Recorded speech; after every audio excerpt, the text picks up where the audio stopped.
L'affaire Epstein a-t-elle failli détruire le Bitcoin? En 2019, une simple transaction en Bitcoin a déclenché une enquête qui a surpris même les autorités américaines. Cette transaction était liée à l'un des scandales les plus explosifs de la décennie, l'affaire Jeffrey Epstein. Est-ce que cette affaire a révélé sur le Bitcoin pourrait complètement changer ta vision de la crypto? Parce que, non, Bitcoin n'est peut-être pas ce que tu crois. À la fin de cette vidéo, je vais te montrer pourquoi cette affaire, qui aurait pu détruire la crédibilité du Bitcoin, a en réalité contribué à la rendre plus forte.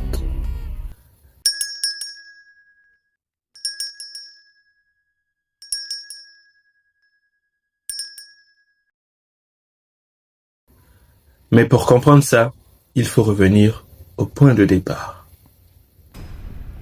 En juillet 2019, Jeffrey Epstein est arrêté pour trafic de mineurs. Le scandale est mondial.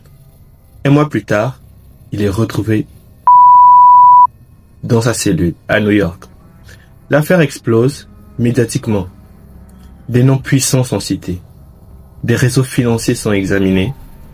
Mais ce que peu de médias ont expliqué à l'époque, c'est qu'une partie des flux financiers liés à son entourage incluait du Bitcoin. Et là, tout change. La révélation crypto. Dans les documents judiciaires, on découvre que des transactions en Bitcoin ont été utilisées dans l'environnement financier du réseau. Le nom de Ghislaine Maxwell apparaît également dans l'enquête. Et immédiatement, une question surgit dans l'opinion publique. Est-ce que Bitcoin est l'outil parfait pour les activités illégales? Les médias relancent un vieux narratif. Bitcoin égale monnaie anonyme, Bitcoin égale introuvable, Bitcoin égale outil criminel. Mais attends, c'est ici que le mythe commence à s'effondrer. Le mythe brisé. Contrairement à ce que beaucoup pensent, Bitcoin n'est pas anonyme, il est pseudonyme. Chaque transaction est enregistrée publiquement sur la blockchain. Des entreprises spécialisées comme Chainalysis, Elliptic, analysent ces données en profondeur. Résultat, les autorités peuvent tracer les flux, relier les portefeuilles à des identités, reconstruire des réseaux financiers et dans certaines affaires, les transactions ont été retracées. Ce détail change tout, parce que si Bitcoin était vraiment anonyme, ces investigations auraient été impossibles. L'onde de choc réglementaire. L'affaire a provoqué une onde de choc, pas un crash massif du marché, mais un choc réglementaire. Après 2019, les plateformes renforcent le KYC. Les régulateurs accélèrent la surveillance. Les gouvernements comprennent que la blockchain est traçable. Et paradoxalement, cette affaire qui aurait pu salir Bitcoin a contribué à sa légitimation. Pourquoi? Parce qu'elle a prouvé que la crypto n'est pas une zone de non-droit. Elle est traçable, auditable, analysable. Et ça, les institutions adorent. Le twist inattendu. Regarde ce qui s'est passé ensuite.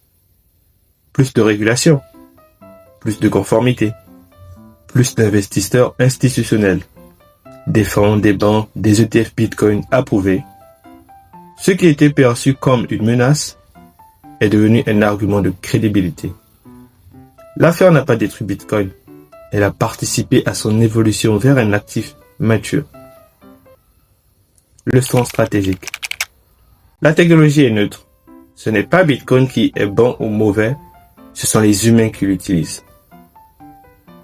Et aujourd'hui, si tu veux, gagner de l'argent en ligne, construire un business en ligne, atteindre la liberté financière, apprendre l'IA appliquée au trading, tu dois comprendre une chose. La crypto est entrée dans une nouvelle ère.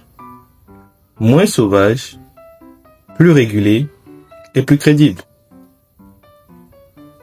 Alors, je te pose la question. Est-ce que tu penses encore que Bitcoin est vraiment anonyme? Dis-le-moi en commentaire. Et si tu veux plus d'analyse intelligente sur la crypto, le business en ligne et la liberté financière, abonne-toi. Like cette vidéo. Parce que ici, on ne suit pas les rumeurs. On analyse les faits. Et n'oublie pas, reste curieux. À la prochaine vidéo.